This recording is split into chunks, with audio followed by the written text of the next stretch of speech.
Warning, this content is for entertainment and educational purposes only. This video is brought to you by First Detachment Nutrition. Battle tested, expert formulated. Use discount code AB10 at checkout for 10% off.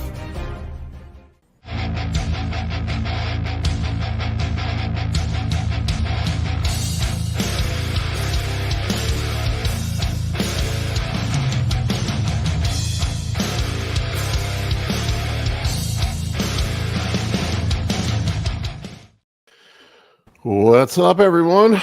What's up? Hello. It's another Saturday. Happy April 20th, everyone. 420. Oh yeah. Oh yeah. Where's my stuff? I was laughing. I saw Dr. Mike Israetel had a post up. He goes, 420. I'm not high yet. Basically. Yeah, he posted the highest picture of himself ever and said, "I'm not getting high on 420." He has his hood up and his eyes are all red. I remember when I had him on for the interview, he told me, he's like, Paul, he's like, let's not get too deep into things today because I'm very high right now. I'm like, that's good to know, man. It's good to know. Justin, man, I was telling Chase, my DMs have been full of his people coming after me this week, and then your clients asking me questions. Like, Chase's people are asking me, it's like, so the 15 units and 1,700 milligrams of test actually works? And I'm like, yeah, it works. And Imagine that. Yeah. And then like, I got your clients asking me, like, how come you're eating so much food? Well, part of it is the 15 I use. I did 3 grams of gear. This has been the weirdest start of a prep I've ever had, man. I've never the scale keeps going up and I keep getting leaner. Yeah, it's funny. I've never had that happen before. Well, that's like a year ago when I immediately threw in the GH, because I was like 240 something when I started that, and my weight just started climbing. I just started getting leaner and leaner. I was like, what the hell is going on? And ended up at like 275 and leaner than I was at 240. I was like, holy shit, this is insane. Yeah, it's on point.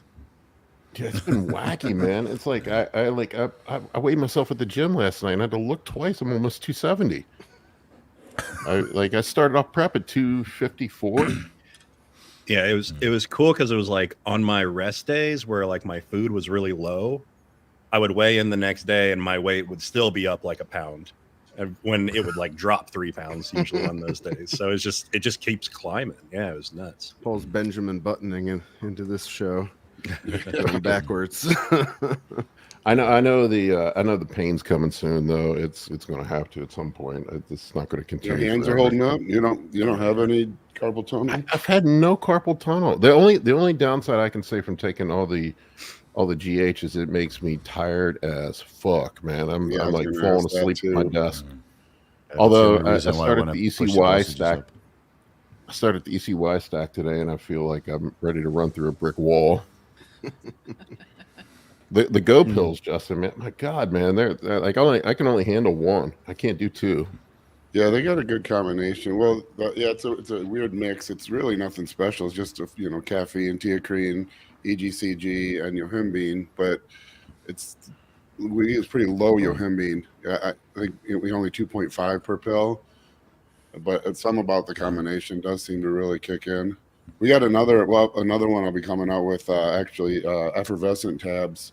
It'll be like a pure stim energy drink. We'll market it as a pre-workout, but also be like an energy drink. I wish I had some with me. They're just little fizzy tabs like Alka-Seltzer, and they fit the exact same size as a water bottle.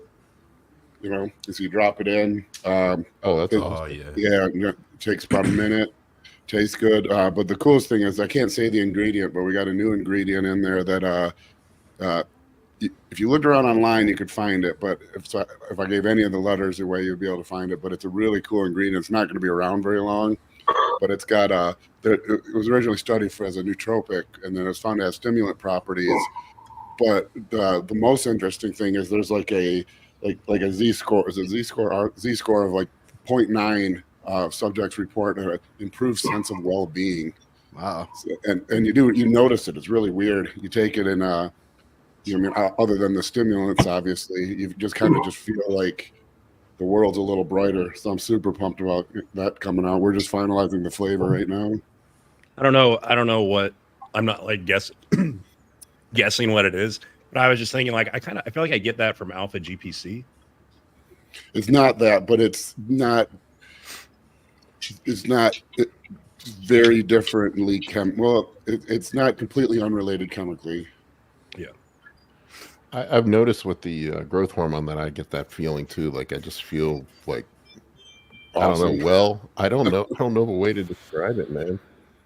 Like Miller, just like a Makes you Miller giddy. feeling. That's what I remember when I run growth hormone at higher dosages. The whole day you're just, everything is in good mood. good. But you're also a little bit sleepy, so that's why I don't do it anymore, because it ruins your productivity. That's the problem. That's cocaine. cocaine. That's the answer, right? Yeah, I feel goody. Again, my productivity's sky high. I mean, I write gibberish. Folks, that is not a medical recommendation. Double mortgage your house to afford more. The first time I took Yohimbine, I almost attacked a bank teller. I was like, it was like overtook all of my sensorium. I was like, what is actually wrong with me? Like, I was literally looking at this man across the counter from me, like, I want to actually reach out and strangle him right now. And I had to be like, rude. no, it was just like there was just a miscommunication, as there is when you're dealing with people. And like I needed a cashier's check, and like it was just kind of I was Keeping kind of me away stressed. from the Tren. Yohimbine's wild. I have one client who takes 30 milligrams every day before cardio in the morning. Oh my 5 god! 5 milligrams, and Zero. I'm in a cold sweat and miserable, and I can't tell if I have the flu but some people just respond. I mean, he takes 30 milligrams like it's nothing. I I remember would. the don't last do that time. much. The last time I used it, I moved up towards like 15 to 20. Oh man, Yeah, I think that's the most Like a I've ever 73. used. I didn't That's feel it. well. Yeah, 2.5. So that's why we quit 2.5 and go pills, because that's about the most I can tolerate. Yeah, me too, man. It makes me want to vomit in the trash can. Yeah, I The- could have the swore most I like can well the tolerate is, reason like, I 10, the reason I good. did something like that was I thought there was like a calculation where it was like your body weight times the 2.5 to get and that like took me up to 15. I or know something. why. I don't know. Chase, because you're an avid connoisseur of performance-enhancing drugs, and you can't do anything in moderation. I haven't used Yohimbine in a long time, but that was like maybe 6 or 7 years ago, I think. So I It don't has know to have where a 3 I in it, so it's either 30 milligrams or 30 IUs or 3 grams of gear. 30. You know the Prima Force Yohimbine tablets? That's what I used. Yeah. Yeah, so that's what I've got, and like I'm doing a mini cut at the moment, so I'm on 5 milligrams a day. I'm on 40 micrograms of clean and 5 milligrams of Yohimbine, but the most I can tolerate, like comfortably, I'd say is 10. After that, like you guys said, like you get major cold sweats, you feel just unwell, and it's weird. Like you could be sitting still in your desk and you'll just get these massive sweat patches, even in AC. It's just strange. My inside of my elbows will sweat. Like Yeah. I don't know Yeah, why, I got but every that time I too. do it, I'll just be sitting there typing, and it's like dripping onto the table. I just Yeah, it's not Yeah. nice. Put a little towel on the desk. I do. Yeah, cotton balls in my You guys ever I run had to do Helios? Yeah. Yeah, that's what Yeah, I. man, that fell off the map. That was It's hard to go. That's what I used last year on prep. Works great, but as usual, like this I don't is the think your mic number is one. on, Todd. It's Oh, like echoing. Right? I think it's your laptop. you're mic. talking in all caps. With an echo. So, Steve, you're back on cycle now. Yeah, that's why my face is already getting rounder. Fuck, man, 1 year. That's 1 crazy, year man. off. Yeah. 1 year. Just TRT. That's Well, remarkable. I did take some Tren last Tuesday, so it's not TRT plus anymore. You just gotta throw it in there. Yeah, dude, I was preparing Is for this the better? Trenbolone deep dive, and it was 60 pages of script with citations, Holy and I'm like, shit. I can't record this without being not on Tren. So I shot an undisclosed amount Would of be Tren Ace dishonest. on the first day. I couldn't do it, so I shot Tren Ace like Tuesday, and then everybody can guess how many milligrams it was. But we'll save that for the deep dive when it drops next week. And I gained 2 kilos since then. So in 5 days, I gained 2 kilos, and I got a leaner. Glycogen retention, right, from it. When I was in grad school, I was off completely for years, and looking back, my face looked like childish. I looked like I'm 12 years old. But it's funny you mentioned Tren because I graduated and I started training again, and I wasn't going to do anything. But then you know how things kind of snowball, and I ran across a essentially free bottle of Tren at the gym. And so then you accidentally fall on a load of it fell out. It's hilarious because I didn't tell my wife or anything. But I don't know what we were doing. We were like in bed or something. I was probably grinding on her or something. And it's, this has been like 6 years. She rolled over and kind of looked at me. You're taking shit again, aren't you? You gave the game away. Like day one. What was it? I think it was 6 or 7 years ago. I can't remember exactly, but I was going through my divorce, and I'm like, well, I got to get back in shape. I'm just going to get on some TRT. I hadn't been on anything since. And then like 7 years later, here I am running 3 grams trying to get a pro card. Yeah, you're right. It just spirals out of control. That was not my plan. I wanted to get back in shape. Then I'm like, well, maybe I'll do a bodybuilding show again. And let it go, man. I can't let it go either. Yeah, I did 5 milligrams of Tren last week, and I had a hard time sleeping, and I found myself very angry. And so I'm glad I stopped taking it Sunday, and I got amazing sleep, and I've been happy ever since. So even 5 milligrams now, it ruins my mood, which makes it's kind of strange because I use 20 milligrams a day year round for like 3 years. So a lot of people have noticed like you're a lot nicer than you used to be. And then it's like specifically Colin and Paul were surprised by how much my personality has improved. It was just I stopped using Tren. That's all it was. Yeah, it's weird. It just saps the empathy out of you. Like I just become robotic on it. Like you get very efficient, but you just at the same time you're just not functional in society. Yeah, I don't get like angry. I just get apathetic, I guess I would say. Yeah. I find you share a similar trait to me, Paul, wherein you become less tolerant of like weakness and ineptitude in others. Yes. Yeah, and I remember if somebody was emotional around me, I'd look at them in disgust. I was like, "What the fuck's wrong with you?" Like, the flesh is weak. Calm yourself. And it's terrible. Like, I mean, I'm pretty sure because I used it at the tail end of my last prep, and like, you know how females, especially like if they're natural and they're prepping, like my partner was, they get pretty emotional and like stuff like that toward the end of prep. And so you got the two extremes, like she's getting emotional, I'm getting more like emotionally distant, and I'm just I look completely different to her at the end of prep, and I'm just thinking, oh man, like this is not a good combination. Colin has seen my lack of tolerance for well, so did Todd. Bad parking, and also guys taking too much time on machines, texting in between or looking at Instagram. Yeah, I kind of lost my shit at Swiss last year. The kid in the parking lot. That was funny. Really? It really wasn't that bad. To you, it was bad because it's worse than your baseline. But to me, that really wasn't that bad. In front of his girlfriend. Yeah, that's all it was. Okay, so I'll tell the story. We're sitting there, and some dude basically, like, we're waiting for a parking spot, and some piece of shit drives up around us and parks in the parking spot. As soon as the person we were waiting for to pulled out and got away. And then like Paul had to pull up like 7 more spots and park somewhere else. And then from the car, when he walked out of it, he yells at the kid about like, like something like, don't be an ass and steal someone's parking spot. He said, respect your elders. Yeah. Something any dad would say to anyone that it would be their son's age. Right.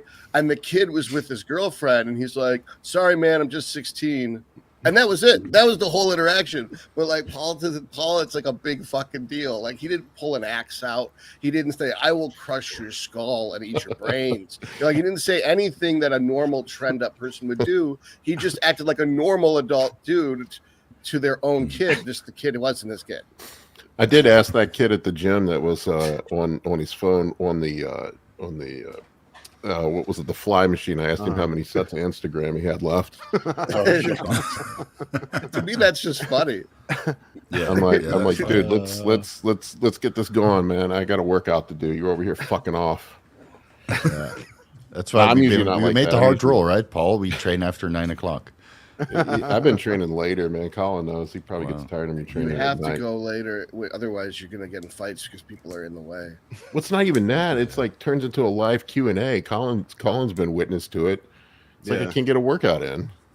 Yeah, Happy 420, well, you some days we have to set up like the fucking what do you call like at the movies? Fighters. Yeah. Sorry, I'm celebrating 420 today. The red tape. I can't remember what they call it. Like whether like at the I don't go to clubs like, but you know, like the thing like velvet curtain, velvet rope, the velvet rope. That's it. Yeah. Sorry. Yeah, but you just start charging people. A trucker porn store. What is that? What? In Michigan, Todd knows.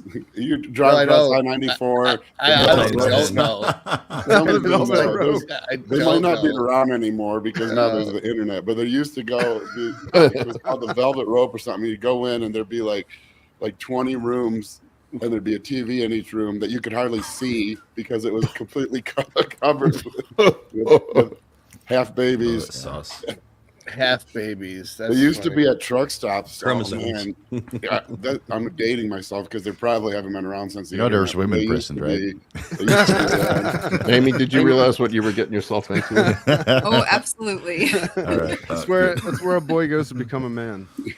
Oh shit. So I missed Amy's introduction. Amy, you're the one who runs the plastic surgery place. Is that correct? Okay. Correct. Okay, cool. How do you know these jokers? Oh, actually, yeah, I found everyone through you, Dr. Todd, and I found you through DJ on or on TikTok. Okay. Yeah. Was it that live Q&A shit show where people kept asking the dumb questions over and over again? It was I came to Instagram or to YouTube looking for more videos of her, and I found one of you guys, and I was like, so I started following you, and then I found Paul, and then everybody else, and so now I'm interesting. It's part of the crew. Yeah, it's hard to find good information on bodybuilding, especially for women, and that isn't just super skewed or weird or just a bunch of women complaining about being hungry or hating life. So and that's not what I'm here for. Right. And you want some serious science, not just whining. Yes. Yes. You can also find out where the trucker porn shops are at in Michigan. I have two brothers. I know where all the porn stars are. Actually, there was one live where you guys were talking about, like, Paul, when your parents found your porn stash. Oh, it wasn't mine. It was my dad's. He blamed it on me. Well, so I have a story like that.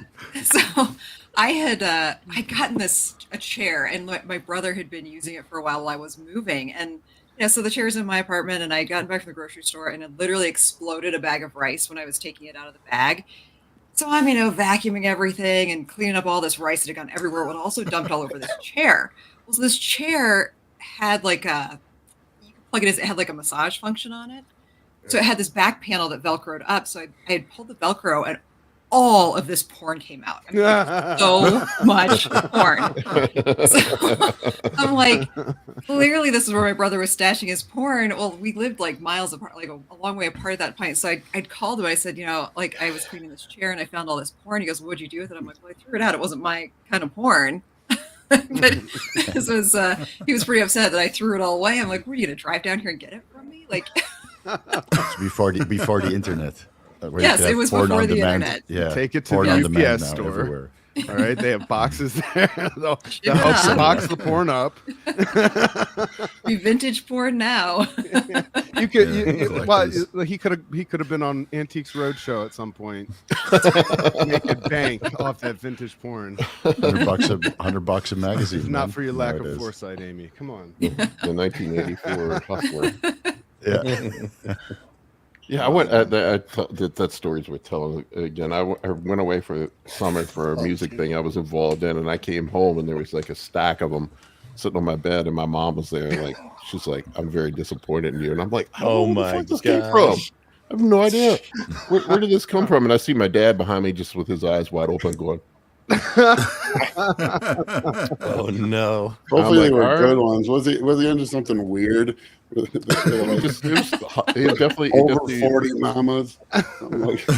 He definitely paid for Larry Flint's retirement fund, that's for sure. Oh boy, a lot of hustlers in there. I hope you got like a Nintendo or something out of him for taking that. Oh, I bribed him. I Jumping on definitely that got some money grenade. out of it. I think I told him it was $100 to keep my mouth shut. Now I need an Atari 2600. And I was keeping the magazines too, so I can get them back. Oh gosh, man, I accidentally found my dad's porn when I was in 8th grade. I came home from school and I thought the movie that I was watching was still in the VCR. And I ran up, just hit play, turned on the TV, sat down, and the next thing that comes on just scarred me. At that age, I was like, "Oh my god, this is disgusting." And I had the same thing. I was we had like a little like cabinet thing in the corner, and there were like movies kind of at the top. And somehow I reached over the very, very top for some reason and saw there was another movie on there. And I was we had all these movies I knew. This one said Taboo 4. And so I was like, I don't know what that movie is. Put it in, same thing. It was Taboo. Then I hid it. I didn't tell my dad till like 20 years later that I knew where his the porn stash was. But he remembered one time that he must have turned it on and it wasn't at the start. And he never knew why. Because 7-year-old me was learning the birds and the bees. Yeah, I kind of had a bit of a bad experience growing up. I was like in my sister and I, we used to like wrestle and we'd like just beat the shit out of each other because she was a bit of a tomboy growing up. And I remember I ran into like my mum's room once and like hit the bed and we just hear this like thing fall on the ground. And I was like, "What's that?" And we go and look under the bed, and there were these like bags, like full of like VCRs. And I opened the bag, I looked at it, and I was like, "Oh fuck!" Big bad mama too. Yeah. But there's nothing that compares to finding like sex toys. That's worse. That's worse. Well, that's like the age-old question: would you rather work in on your parents or your kid? No, that's that's the like. Would you rather? There's the best question to win that game every time is: would you rather give an orgasm to your mom or your dad? Game over. I remember my mom walked in on me in high school, and I thought I got covered up quick enough she didn't see it. And then I went down later, sitting at a breakfast table, and she looks at me and she pats me on the back. She goes, "Honey, it's perfectly natural." And I'm like, "Oh no, this just didn't happen. I'm never touching myself again. I'm doing so gross. Lasted 2 hours. I'm just like, I mean, that's all she said. She put her hand on my shoulder and walked away. I'm like, no. Yeah, we got somebody in here trying to stir up shit. They're saying, yeah, I saw it. I mean, mass does make you look old. I don't know. It made me look old last year on prep. So who wants to read it out loud? That's why I took tests to like 4,000 in my Masteron to 2,000. So it kind of offset it. I did notice that when last year was the first time I've run mass really high. You want me to clarify first for Todd and Chase? Sure. Yeah, so I said that Masteron at mega dosages will make you look old as balls. That's the exact quote. Oh, why? So you didn't say I said specifically. No, I didn't say specific. No, of course not. Dude, I know you personally, man. I talk with you all the time. The same as Chase. I look 80 as well. Yeah, Chase is sexy as hell. Shit. So I said in one of the podcasts, people asked me about high Masteron, and I said people who mega dose Masteron usually look old as balls because it's something that happens with the skin. So that's what I said. That's exactly what I said, and I'm not going to take it back. I still feel the same way. Yeah, no, I Primo has agree. the opposite effect. Primo makes your agree. skin look better. I had that. I used mast at high doses on my prep last year, and I noticed. Now NC wants to backpedal. Nice try, buddy. I he noticed made that he made that update like a minute later, just in a separate a separate post. Sure. I noticed that my face, like towards the end of prep, looked all, I don't know, it could have been just the dieting, but it definitely did look not good. And then when I went back to running test and Primable, and I filled back out and looked better. I also see it with guys in the off season. You know, they do like low tests and high Masteron, and it just facially it just doesn't look right to me. Right? Well, you get results. I mean, Todd obviously showed that a Masteron is anabolic based on his phenomenal gains that he posted. That's what I posted right below your picture. Said, okay, right. fine. But, Masteron is anabolic. I'd only been using Masteron ever really the last year, but I mean, I must have gained something less because I went from when I started the off season, when I ended my mini cut was June, and I was 196, and when I had taken a progress picture, I think before that one, it was 220, so I was approximately 24 pounds of change, and I actually looked leaner afterward, and that was all with Masteron. So, but it wasn't. I mean, there was tests in there too, but that's how I found out that Masteron did not cause the aromatase inhibition, as I assumed it'd be more aromatase inhibition because that's its reputation. And I had, instead of having what I estimated would be a 20 estradiol, I had a 200. So that's how I found out. In me, Masteron is not an AI, and that's the only reason why I use it. Is it's the only thing I can use that doesn't lower estrogen. Primavol and the Boldenone and some of the other compounds, they lower your estrogen levels. Yeah. You know, you mentioned something on WhatsApp, which actually was a very smart comment through the 3-alpha hydroxysterate dehydrogenase enzymes. If Masteron is metabolized by these enzymes, it probably prevents the metabolism of testosterone. Same as that it might prevent the metabolism into estradiol by inhibiting the aromatase enzymes. So I think this is one of the anabolic effects and why you don't see any real weight gain or anabolism when these women use Masteron or were prescribed Masteron during breast cancer, because there's no testosterone present. Just like Trenbolone is not very anabolic when there's no estrogen present, I think Masteron can be anabolic when there's testosterone present. Well, I think what I was referring to is people were saying by using Proviron, it mops up not only SHBG, but it also mops up the 3-HSD. I think it's called. 3-alpha HSG. It mops that up, which allows other things to make it through, like the other DHT derivatives like Primo, because they all get chewed up a little bit by that. And I was like, well, why would I need to even waste the money on Proviron when Masteron and Primo are going to bind to it anyway? Just use more Masteron or Primo. And eventually you must saturate that enzyme. It's not like it's going to upregulate because it's a cytosolic enzyme. I mean, normally you don't get upregulation to that degree. That's one of the reasons why I added in Anavar from the beginning, because the oxide, or what is it, the A ring, or one of the rings, there's an oxygen molecule, right, making it a little bit metabolism resistant. Anavar, right, through these enzymes, and thus it inhibits these enzymes instead of testosterone going in and being metabolized. Well, so that's why it gained so much size. Maybe the Tren helped. Also. Well, you got to. I think that with Masteron, it's a methyl group instead of an oxygen on position 2, and then with Primo, it's a methyl group on position 1.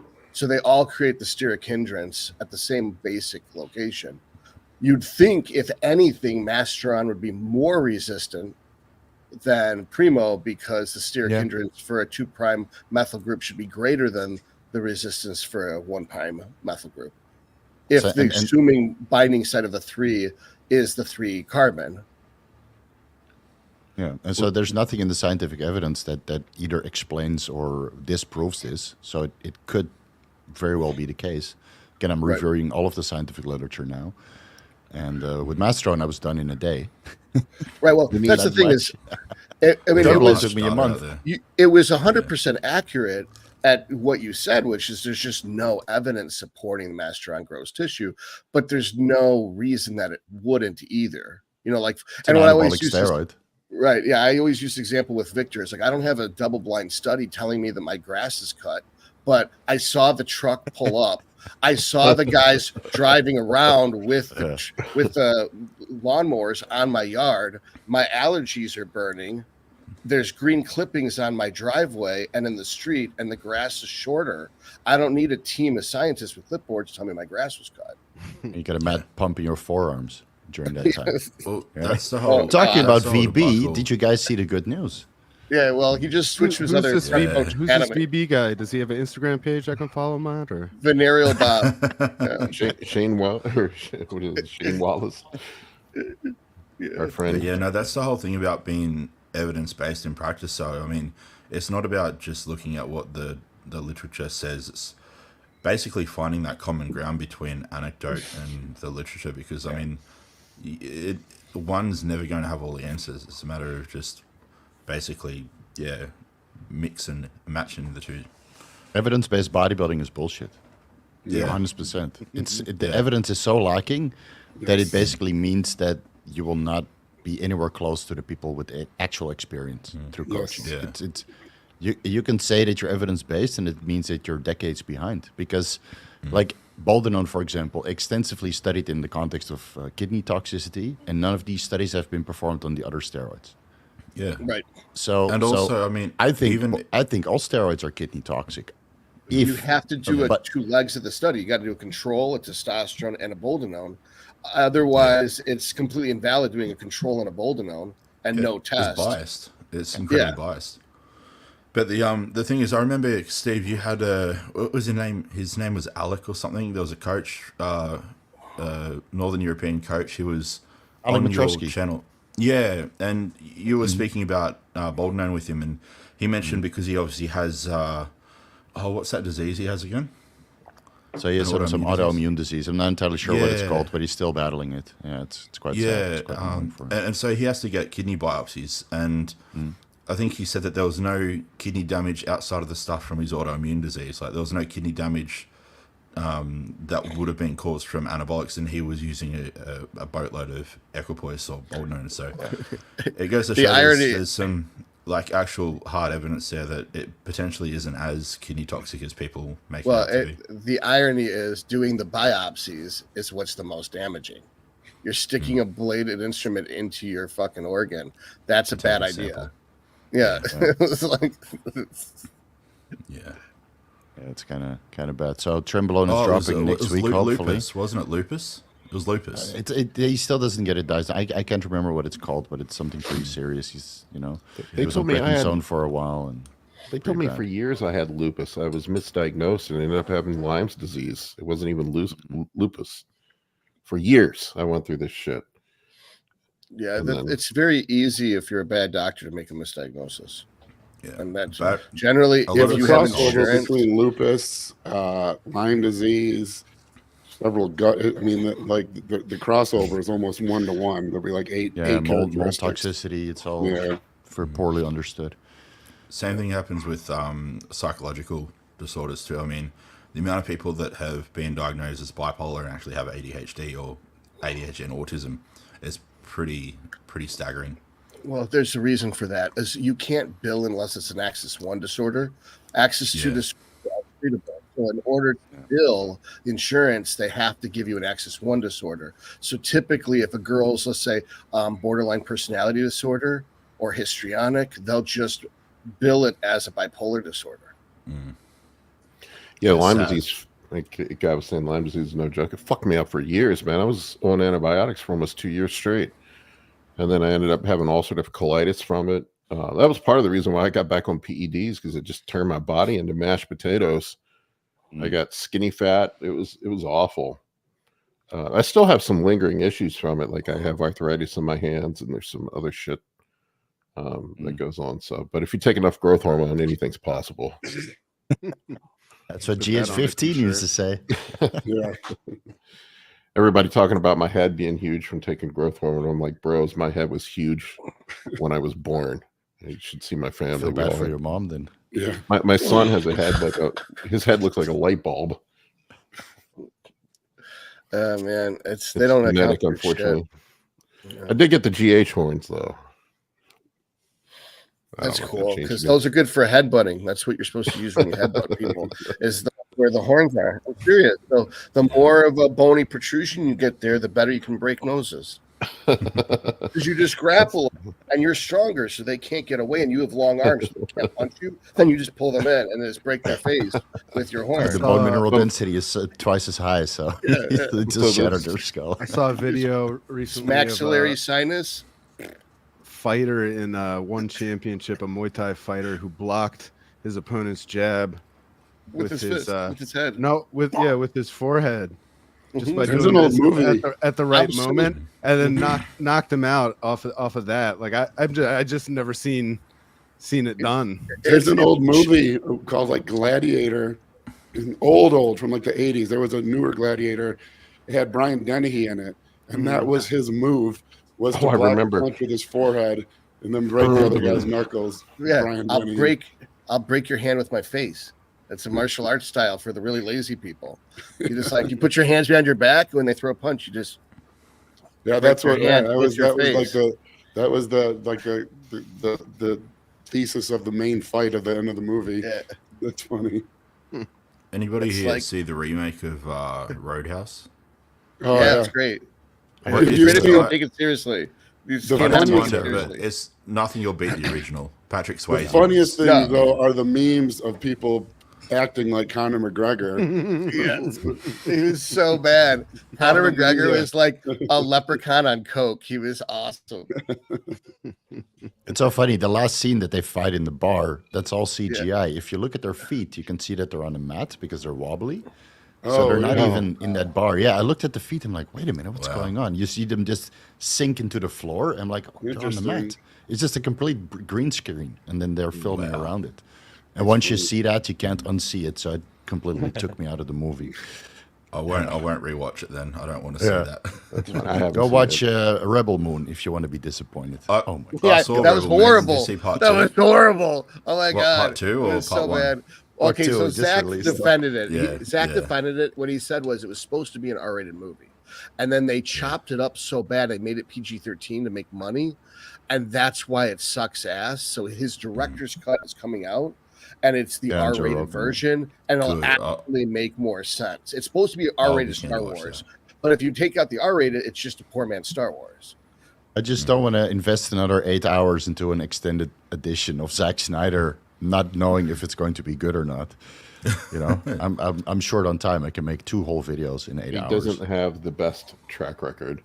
I tell you what is good though is Fallout. Notorious for green screens. Yeah, Fallout was Oh, great. That was incredible. That show, yeah, they absolutely nailed the video game. Like they didn't really deviate at all. There's a little bit of a difference, but it was good.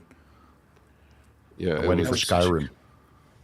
That was Skyrim. Bethesda also, right? Fallout was Bethesda Games. Yeah, Yeah. All right, yeah. Yeah. yeah. They're a local company here to us. They're right You know near what? us. I'm actually Maryland. I've said it before. I'm still gonna say it again. I'm really looking forward to the Highlander remake with Henry Cavill. Yes. I think he's Oh, gonna man, I nail hope they nail that. the role. Oh, if I they had nail my- that, it will nail be it. so much so good. Yeah, I I had remember. my kids Yeah. convinced that movie literally won an award for the greatest movie ever made. I was was that such from, a such a from Christopher Talladega Lambert Nights fan as or- a kid. Yeah, so my kids all thought that was the greatest movie, the first Highlander. The rest were pretty terrible, but Oh yeah, What when are you they talking tried about? to They kind were of all change, great, including oh, the they tried to series. change the thing that I hated is they tried to change the origin. Like Yeah, the origin 3 or story 4 they times. changed. the into second an- one, yeah. the second one is Yeah. absurd. Yeah, was that from like outer Horrendous. space or whatever? Or, then he gets electrocuted and restored back to his younger self. It was cheesy as hell. I was like, they could have done it way better. The the original, 80s like the too. first film, was so good. Yeah, yeah, that's the true. first It one was the 80s. properly cheesy. Yeah. I'm sorry. Go ahead. I was gonna say the original is one of those movies I remember being great when I was a kid, and I tried rewatching it again. And I'm like, oh my god, Oh, it's Yeah, terrible, the but CGI. I if tried you- to 420 watch it. today. You know what to yeah, do. that's when it gets good. Yeah, Yeah, it is definitely a unique experience. Sean Connery is just terrible. in Sean it. Connery's fantastic Spanish accent. Oh yeah, just Yes. glorious. There's all the robes he Spot wears. the on, exotic yeah. Spanish He's clothing. from like multiple We are places brothers. and multiple time periods. He came just off the set of Barbarella. I feel like Cavill's take on this could be good though. He said he's Oh, yeah. a big fan of the movie and even the Yeah. TV show Well, the show's way better. The show's way better than the movies. Yeah, I haven't seen it since I was younger, since it aired. But I did watch it and enjoy it when it aired. But yeah, so Cavill's like a true fan of the. God damn it, girl, get out of the way. Jeez Louise, she wants food every just like you all every 2 hours on the dot. She wants her protein or she gets pissed off. Yeah, Colin's pussy's hungry. Get busy. I'm a slave to it in this house. What can I say? I got 7 cats, man. It's a nightmare. You do? It's 24/7. Yeah, 7. Wow. What do they say? Actually, two more outside. We adopted the street cat, so we got 9. Yeah, that's what they say. You own a dog, you feed a cat. Hey, yeah, I heard that. Yeah, but does your dog sleep with you or no? My dogs. No, my dogs do. I've got me every night. It's fine. I got 2. Unless you're talking about my wife, but I wouldn't consider her. I got 2 giant mastiffs that sleep with me, and that's why my hip constantly hurts, because I have one that just sleeps on my hip. Yeah, having a 160-pound dog laying on you at night, it's not cool. Yeah, until he did that full day of eating, I didn't realize how big your dogs were. I was like, holy shit. They're big. Big boys. Yeah, that I didn't realize that full day eating video. That was an insight to what goes on behind me when I turn my back. I caught him like 3 fucking times licking my chicken when I had my back turned. That sucks. I'm like, God damn it, man! The nanny cam, but for dogs. That's funny. He was very slick about it. He waited until I turned my back and I see his tongue in my chicken. I'm like, oh man, how much dog slobber have I been eating over the years? That's so weird. That's why your digestion is so bad. That's so weird. That's so weird. He was very slick about it. Like I'd turn around, he'd get his face out of there real quick, and I totally did not see that. That was hilarious. Anabolic saliva. Yeah. So why is Amy muted? Who muted Amy? I didn't even mute Amy. She's not muted. I didn't realize I was muted. Oh, you were muted earlier. Oh. All right.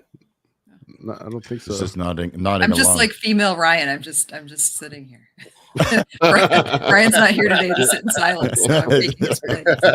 According to AK, you're not just sitting here. You're prettying up the bunch of meatheads. So Yeah. It's bringing the estrogen, to get your skin all glowing. Yeah, there you go. Amy, I was about the Masteron that makes me look old. Yeah. I was going to ask you about crappy plastic surgery. I've had, I think that's the dirty little secret that a lot of bodybuilders still talk about. So many of them have had plastic surgery. I mean, I have. I'm not ashamed to admit it. I've had a couple procedures done, but I had botched gyno surgery. It was bad. The first one I had done. I've seen so many dudes get botched gyno surgery. Do you have any advice for people like looking for a good surgeon? Number one, just make sure you're finding a board certified plastic surgeon. It's unfortunate and pretty scary in our industry that anyone, literally any doctor, can call themselves a plastic or a cosmetic surgeon without being board certified. Whoa, I didn't And know that. it's shocking. There's an eye doctor who's like 2 blocks away from us who calls himself a plastic surgeon, and people will come in and tell me things that he said to him. I'm like, no, he's not. He's an ophthalmologist. Like, no, he's a plastic surgeon. I'm like, no, he's an ophthalmologist. You're going to let him do a tummy tuck on you. He's an eye doctor. Like, good luck with that. Hope that works out for you. So plasticsurgery.org, just make sure they're actually board certified and have done it. Gynecomastia surgery actually is challenging because there are a lot of things that can kind of cause it and can also cause somewhat unusual things to happen after. Like Paul, you mentioned you had some issues with one of your kind of nipple contraction. If you oversize the tissue, oh yeah, I have. Dudes love to point that out when I post my progress pics. What the fuck happened to your nipple? And I'm like, all right, do I have to explain this again? I had one of my nipples collapse after a bad gyno surgery. I went to a reconstructive surgeon to try to fix it, and it was fixed for a while, and then it kind of collapsed back in again. I don't know if there's really much they can do for it. That scar tissue is going to want to keep tethering it back down, like kind of to the fascia underlying it, especially if they cleared out all the fat and the breast bud. That tendency for it to want to kind of adhere and pull back on that nipple is going to be there probably forever. I just need to collapse the other one so it matches. Yeah, there you go. And then put a piercing through it to kind of pull it back. Pop it back out. Yeah. Yeah. Tommy knows. Guys are so obsessed with other guys' nipples, it's concerning. I'll always get like 2 or 3 comments. I just put it in my description now, like, all right, who's going to be the first to comment on my nipples? It's funny the things people will notice. You'll watch, you do a video, and there's always someone that notices something about yourself that you've never noticed before. It's like, my hair is blue. Yeah, my skull is blue. Apparently, yeah. It's not the light behind me. It's not the light. No, it's not the light at all. It's the refraction of the light. I've had a tummy tuck. I've had lipo done. I've had a bunch of shit done over the years. I remember I had really bad lipo done when I was younger and had to get that fixed. It was like all lumpy afterwards. That was another bad experience I had. That was in my 20s. I had that done. Why were you having lipo in your 20s? Because I'm an idiot like that. I wanted to get rid of my love handles for Paul's nipple ring.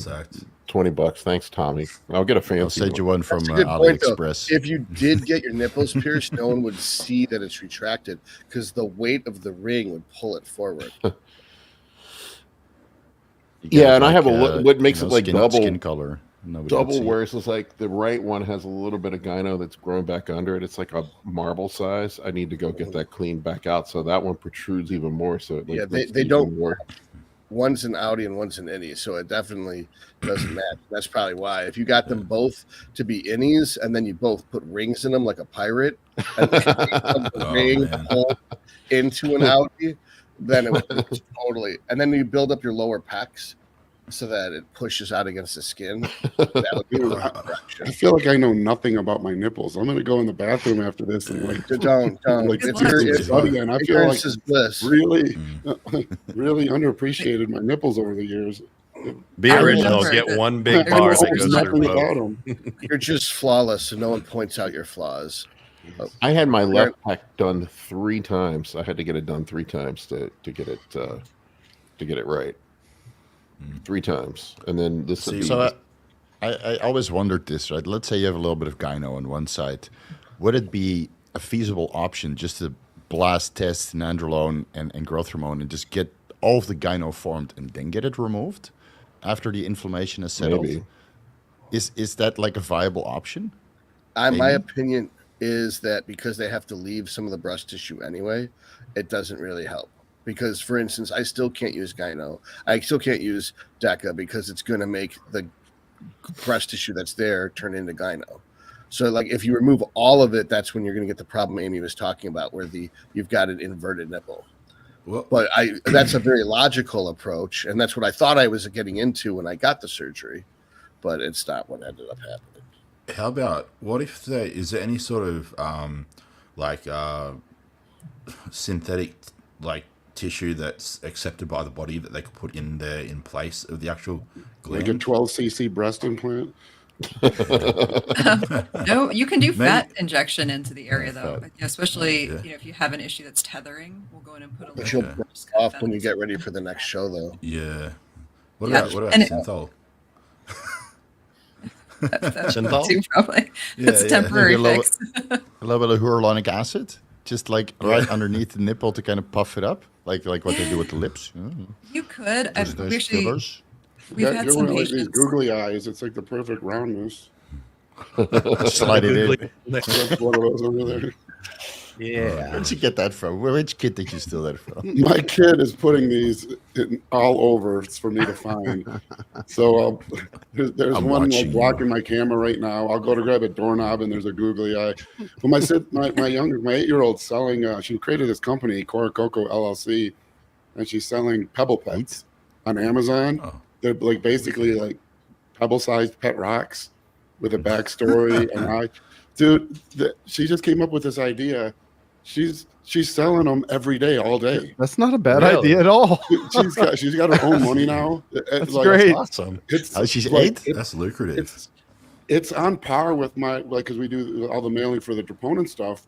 Yeah. Her outgoing mail is on par with my Tropane stuff. I've been building the business for 25 goddamn years.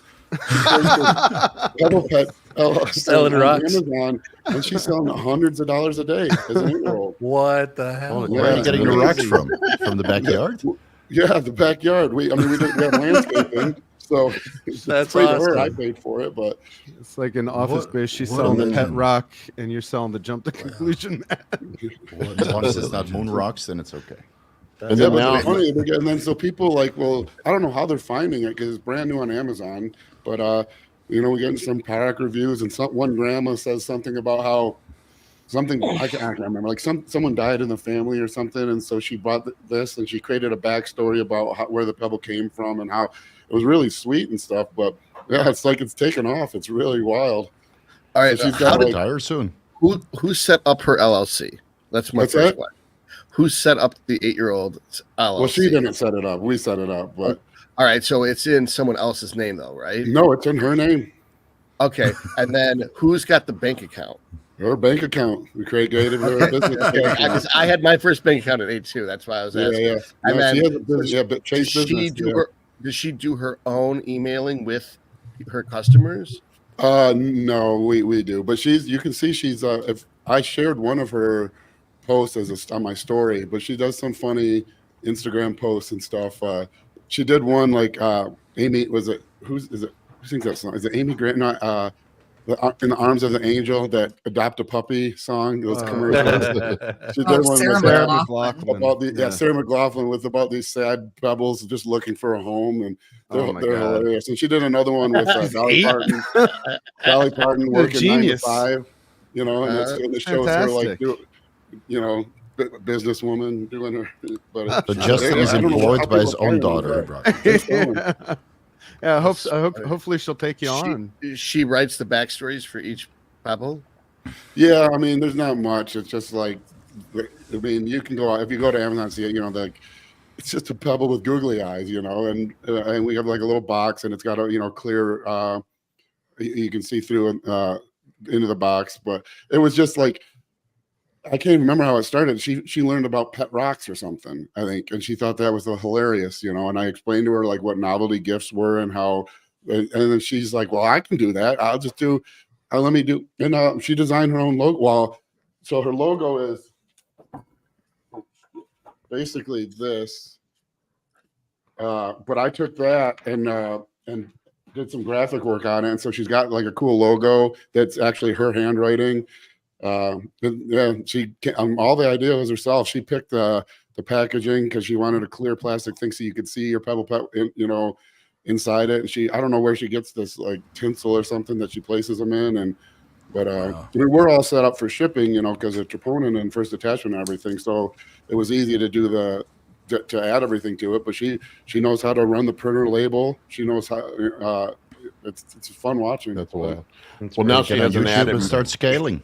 Yeah, it's like we were not prepared. Because we went on vacation to Costa Rica, and we're getting like 10 orders a day, and you lose like your Amazon Prime if you don't ship in a certain amount of time. So we had to have someone come live at our house, a friend, for the week we were in Costa Rica because we're getting orders every single day. In front of Home Depot. Now she can increase her market selling googly eyes to disfigured bodybuilders from nipple implant. It's my triple nipple, baby. That's awesome. That's cool to see her doing that. That's cool stuff. Pretty funny. Do we want to take some questions? Yeah. Screw 'em. Nah. I gotta do 2.5 hours of Q&A after this. I don't know how you do that, Steve. I would lose my mind. Missed this from earlier. Sorry about that. I was just about to ask you guys to have Alec on the pod.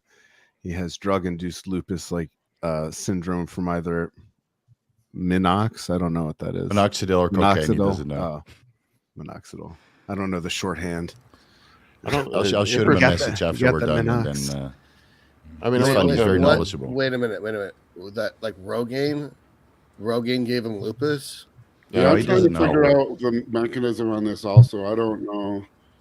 I don't think that works that way.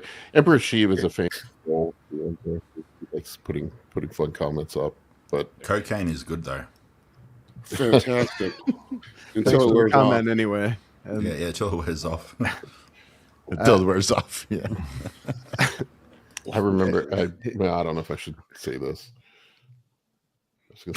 My first, might as well now. My first experience with that drug I was right after college, and I remember I stayed up all fucking night cleaning my house. I cleaned every fucking corner of my house. I scrubbed Colin knows me. I am a savage. I am not a clean freak. Not a clean freak, you said. And I was polishing the baseboards and doing all kinds of crazy shit. Sure, that's not speed. Paul knows how to party. Yeah, it sounds like speed. I've never. It's not a party until the baseboards are clean. Apparently, I don't do that stuff anymore. I had to do cocaine back in the day when I used to juggle like personal training with bouncing on the weekends. Because Friday I'd wake up at like 4 in the morning. I'd start work at 5 at the gym on Friday. Work from 5 a.m. to 5 p.m. Drive to the city, 5 p.m. to 6 p.m. Start work 6:30. Finish at 4:30 a.m. the next day, and then I'd go to bed. It was like a 24-hour work day. And oh my god, I did. Yeah, I did the same when I was prepping for the Mr. Michigan. Same thing. Fridays were like I did my cardio 4:30, work, exercise physiologist, then drove in the city to work at Space Nightclub, which was this 4-story nightclub with like a 300-pound dominatrix. They had 7-foot trannies there. They had midgets with whips. But this is back when those you didn't call them. Hold on. Was this in Pontiac? It ended in Pontiac. It was in Detroit for like 3 years, and then it went to Pontiac. Yeah, I heard about that because I don't live far from Pontiac. I've never been to the clubs anywhere. I've never been to a club before, but I've heard about the space thing. Wait, Todd, you've never been to a club? Todd says, "Did you say 300 pounds?" I quit drinking before I turned 21. So so you've been sober. Okay, so at the Mr. Olympia, we'll all go to Sapphires. Amy can come too, so Todd can get out of his shell. And if you don't know what Sapphire is, then you're in for a wild ride. I have no idea what a Sapphire is. Yeah, I'll take it to the Olympia. Apparently, there's day clubs in Vegas where every hotel pool is technically a club. So I was there incidentally once because I was there for an after party for one of the bodybuilding shows. But I don't think that really counts. It's not exactly the same thing. Those are annoying. Those are just filled with people they dieted just so they could stand around the pool for 6 hours. I spent $80. I spent $80 on a burger for me and some girl I met. Yeah. I couldn't believe how expensive the lunch was, but whatever. Chief said he wasn't trolling this time. He said he told him himself. He said he used to coach him.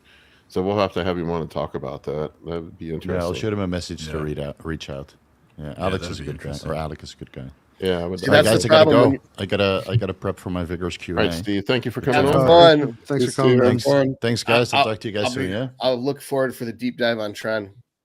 Yeah, it's gonna be fun. 1 hour, 20 minutes. Wow. Yeah. All right, I'll definitely watch. I know. See you guys. See you, Steve. Later. All right, let's find another question here. All right. Are there any more? Yeah, we got a couple. Let's see. Got one for Justin while we have him. I heard you mention you tried a lot with clients in deciding carb cycling as the most effective. How big are the differences between carb cycling versus something like a consistent daily deficit? It's hard to quantify, and it's not like one works and one doesn't work. If you're in a daily deficit, you're going to lose body fat. The reason I like carb cycling is because we're all bound by thermodynamics. You can't create energy, and all a calorie is a measure of energy. So you eat calories and you burn calories. If you burn more calories than you eat, you lose those stored calories from the body. Now the trick or the hack with carb cycling is that we store energy 3 ways. We store carbs as glycogen, we store proteins as muscle tissue, and we store fat as fat. And so we want to lose body fat when we're in a calorie deficit, but we're going to lose a combination of glycogen and body fat. And when that glycogen gets depleted, then if we take a high carb day, then preferentially those excess calories are going to be stored as glycogen rather than stored as fat, which upregulates thyroid function, can help keep your metabolism higher. And so you're still bound by thermodynamics, but you can imagine a case where, say, a large, like a super heavyweight bodybuilder maybe could hold 1,000 grams of glycogen. And these are I'm just using round numbers just to make it easy. This one, doesn't matter. It's the idea. And so say they're depleted in 500 grams of glycogen worth of carbs. And they say that, they're super heavyweight, so they can eat something like 250 grams of protein a day with 500 grams of carbs and very low fats, and maybe that's their baseline metabolism. So now if they're 500 grams of carbs depleted, you could eat 1,000 grams of carbs total. you are going to store 500. You're going to store 2,000 calories, those 500 extra grams of carbs above your metabolic rate. You're going to store them, but because you're in a glycogen depleted state, they'll preferentially be stored as glycogen rather than fat, which gives you those, benefits of upregulating thyroid and yada, yada. At the end of the day, it's still the deficit over any given period of time that matters. I just find that this is a way to slightly cheat and hack the system where over time, I feel that because you're never so glycogen depleted that you're at risk of losing muscle tissue. You're never so glycogen depleted that you're at risk of, thyroid downregulation. And so for 99% of the population, I don't think they would ever notice a difference. If you're an elite level competitive bodybuilder over a 10-year period, I do think you notice the difference. And I think that's why you find almost everyone does some form of it. Maybe not the way I do it. Like Chad Nichols used to do really low carb. Then one day he would do very, very high carb. Skip would do his skip loading. Chris Aceto would do bouts of really high carbs, and he not on a set schedule. He would just kind of do it based on how someone looked. Most people do it to some extent. Who does the muffins? Is Chris Aceto the muffin guy too? Yeah. Everyone's got the thing. Like it's all basically the same thing. You're bound by thermodynamics, and that's this kind of a way to hack and cheat the system, where you do eat more calories than you burn, but you create a state where you're going to store them as glycogen rather than fat. It's worked really well for me, that's for sure. Changed my physique around. I was going to ask you, Justin, I get these guys coming after me all the time that say that thermodynamics doesn't apply to the human body because it's an open system. I would first of all, I have a master's in physics, and so I can tell you that it's not a nutrition question.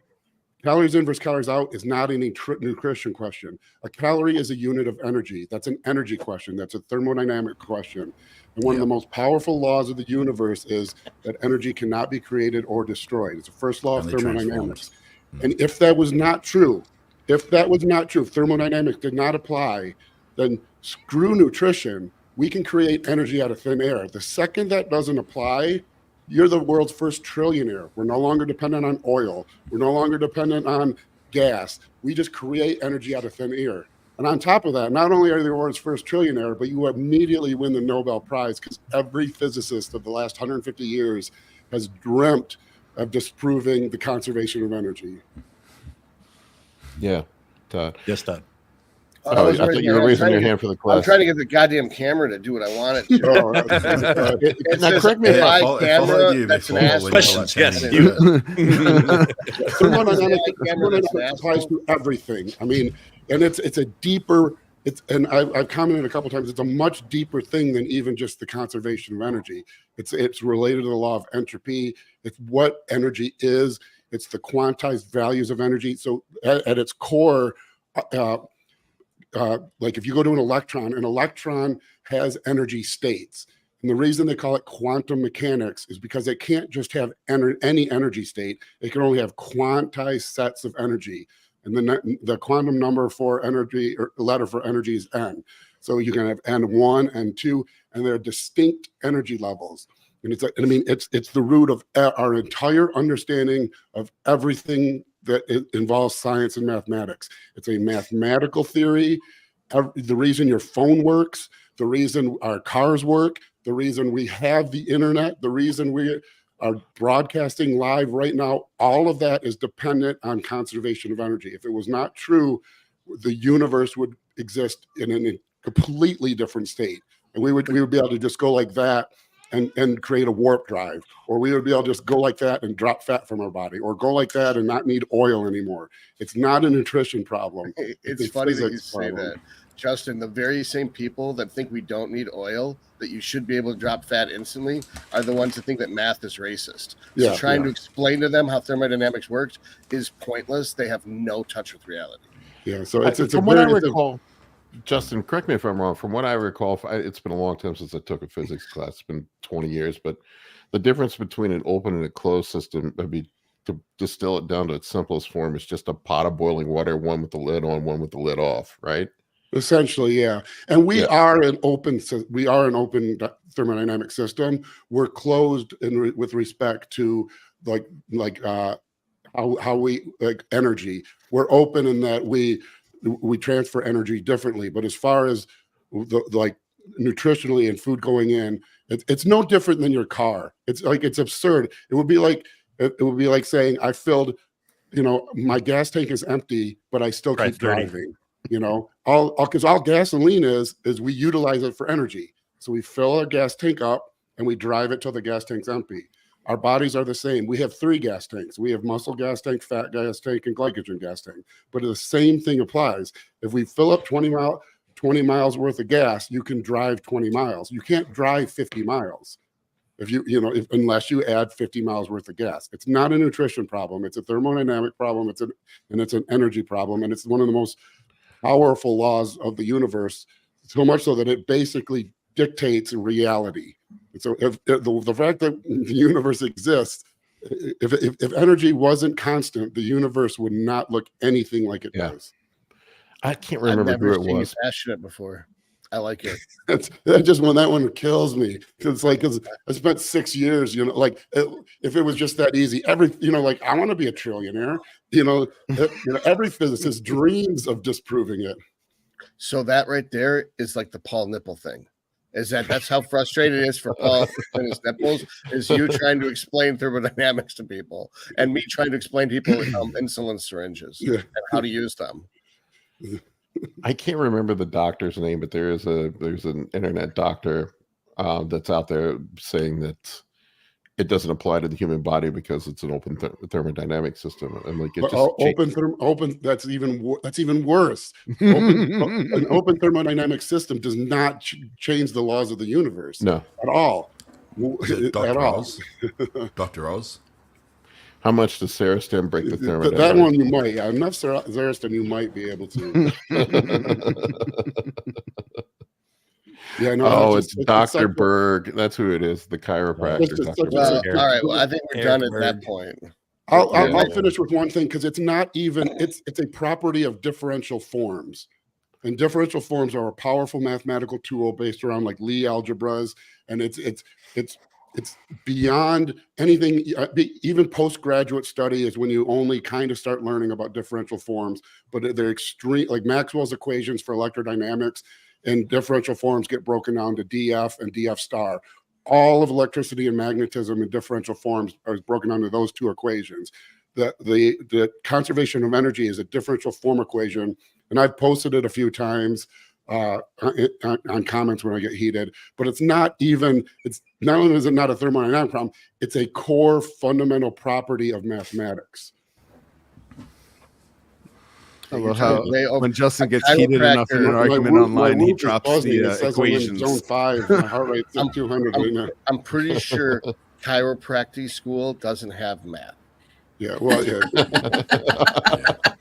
So you're not going to communicate with these people. That crystals, maybe there's math. Crystals. You got to be able to count the vertebrae. Yeah. Complicated as the math gets, I think. I swear, Dr. Berg is the living definition of stepping outside of your scope of practice. He does it in every field. Yeah, I would say that if it doesn't involve crystals and chakras, they may not. And I'm not all chiropractors like that, but if you're an internet chiropractor who's saying math isn't real, then you got to talk to them with crystals. Otherwise, they're not going to get it. All right, let's grab another question. Important question here for Amy. How much do you bench? My coach told me bench, bro. I need to working my chest more. I'm like, man, I have implants. Like, I am not working my chest more. It doesn't feel good. I mean, I'll do 60 pounds on the incline machine. Just lie. That's what we all do. Just make something up. I don't know, 240. 215. Exactly. Yeah. 2-3 times my body weight. I always love it when the high school guys always ask me, how much you bench? And I'm like, I haven't done a bench press in 10 years. And they just look at me like, what? What? I don't know. That's when you just say, about 5. And then move on. Let them take it for what it is. 8-9 plates. 5. Colin, I tried doing dumbbell presses last night for the first time in about 2 years, and I'm like, I remembered why I don't like doing them. I just started doing dumbbell presses again. And it's so shaky. Like it was just like, oh my god, I barely have any control here. But yeah, shaking and just getting the fucking things up, man, is the worst part. Well, yeah. how So much weight are you using? well, so I I was actually using the 120s. Well, let's start with less weight. It's like, well, I work up to master a that. lighter. Okay. Yeah, Yeah. I did like the 80s and then the 100s and then I did the 120s. So for my gym, I bought these things called spot grips. They basically hang from your power rack. Yeah, we have and them they at come our down gym. and you set them up. You set your dumbbells in there and you just lay back and you squeeze the handles and it releases them and you can press with them and then you let go and they stay where they are. But they're basically on like a seatbelt system. So like you release the seatbelt, you can press all you want, you let go of the seatbelt and it latches them in place. It's kind of handy. People are always like shocked at the way I train. I mean, I pretty much use machines for everything, and I don't train super heavy. It's weird that people would be shocked like that because you're a bodybuilder and you're 50 years old.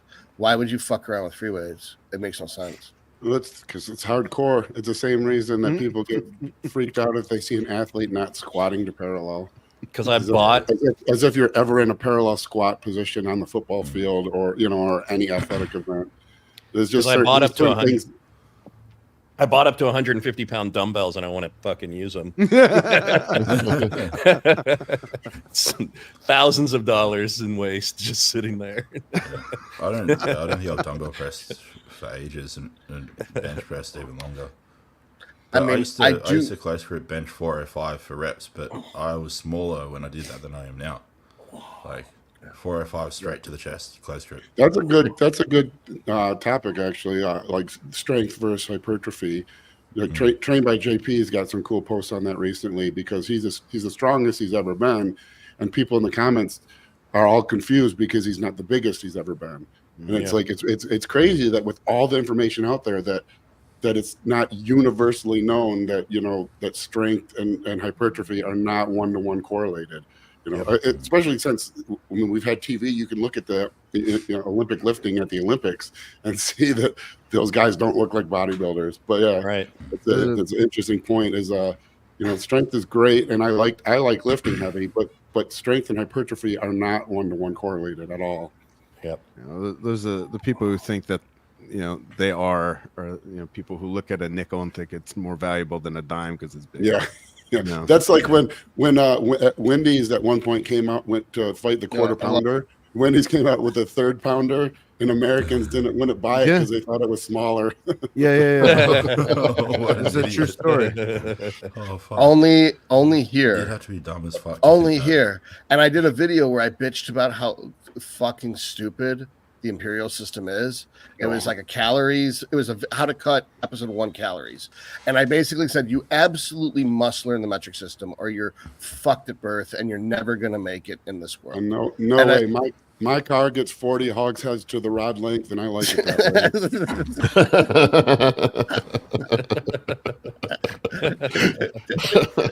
way. It's like that might be the best comment of the day. It is so much simpler this way. Like, hear me out. I was like, all right, central premise. If you're going to do it all, let's base it on a 100-kilogram male. You can lose 1% of your body weight per week. That would be 1 kilogram per week. A kilogram is 1,000 grams. So start by reducing your fat grams to 0. So if you were at 100 grams of fat a day, right there, that's 700 grams of fat. Now you just have to burn 300 grams of fat from steps and from cardio. So if 30 minutes of cardio is about 300 calories, it's about 30 grams of fat. If you did one of those every day, that's 210 grams of fat right there. So you're at 910 right there. And then there's steps make up the difference. You could add an extra 2,000 steps a day, burn an extra 100 calories. That's 10 grams of fat. That's 70. You're at 980. Boom. You just burned 980 grams of fat that week. Therefore, you could theoretically, assuming you didn't have thyroid downregulation, you would be able to persist at this path. And if there's more to it than that, but that's the core of it. And then, like, the second episode is how calorie cycling, specifically carb cycling, and spiking your thyroid can keep you from metabolically adapting for quite some time. Yeah. No, the metric system, like you said, it makes it once you It's insane we don't use it because it makes reading research studies so much easier. Because you get to a research study and you get to the data and everything's done in milligrams or micrograms per kilogram, and like our American brains are all screwed up like that. But as soon as if you just take a rough estimate of the average American male is somewhere around 100 kilograms to an order of magnitude, then it's super round numbers. Then you just take whatever the milligrams divide by 100, and that you can get like an immediate picture of what the dose ranges would be and what the response curves are. Multiples of 10. The best way I've ever heard it put, it was someone said there's this book called the Metric System Made Simple, and it converts the metric system to the imperial system. This is how you use the book, and he threw it in the garbage. Just use the metric system and give up on your fucking imperial system. It's like even the British don't use it. That's why it changed from the British system to the imperial system, is because America is the only shit for brains country in the world that uses the imperial system. We fought a war against them, and then we kept their worst measurement. The worst feature. Yeah. I mean, Australia had it until I think about like somewhere in the 80s, and then they switched to the metric with everything. And I don't understand why America's still doing the imperial. It's so strange. Nobody does. President Reagan made an initiative to change it. I don't know if you got the older guys here, if you remember, there's a period of time where we were learning it in school on the highways. Yeah, it'd be listed in mileage and meters, and then we just bailed on it. I measure. I do all my measurements in metric. People get thrown off when I post my food measurements up, and I do it. When I give people diets, I do it all in metric. See, I think ounces is stupid. Like 28 grams, like so 6 ounces. It's fucking retarded. Dumb. It is so dumb. Oh, I just demonetized this. We did that a long time ago. That ship is set sail, my friend. I just want to point out, without the imperial system, we wouldn't have the butt ton. So maybe show a little respect. or wait, hold on. There's a metric ton. A metric ton. Yeah, and there's a butt ton, Todd.